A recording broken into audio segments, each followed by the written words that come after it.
I was overwhelmed with this huge request. I am nobody.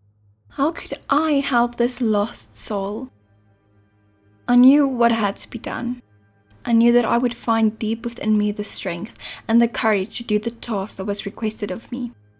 When it was dark, I snuck back into the stables. I got Prince from his stall. I was very relieved to find him there. But that means that for sure people are looking for me.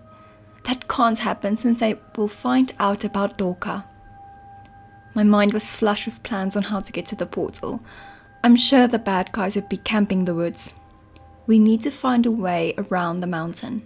I've heard about a secret passage through the never-ending snow mountains. That it is dangerous, and the only stories that ever arise from there are all just legends. No one till this day knows what lies beyond the passage. We had no other option. We just had to believe, as that was our only choice. I met Dorka outside my stable yard. We moved silently through the night. Prince was calm in the presence of this weirdly blue creature. He makes me so proud. We ran for what it felt like for ages, and by the next morning we arrived at the passage. Here lies the unknown, the portal into the Valley of Death, as the legend says.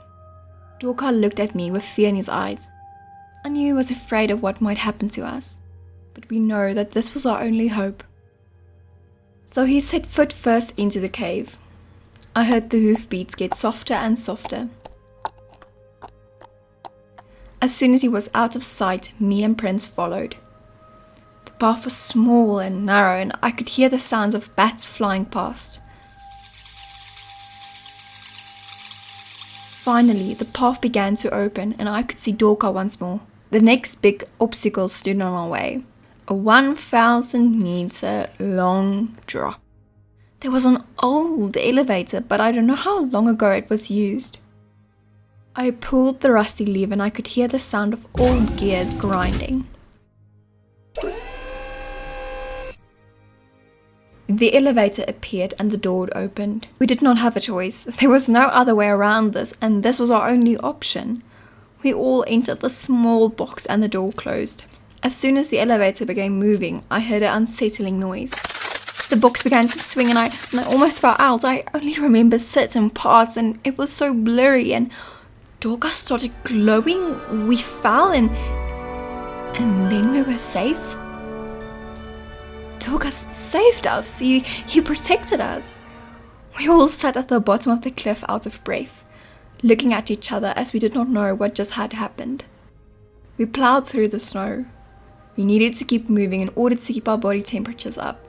One stop and we could die from hypothermia. This continued for 3 to 4 hours. We could barely see anything, but we followed the path in front of us.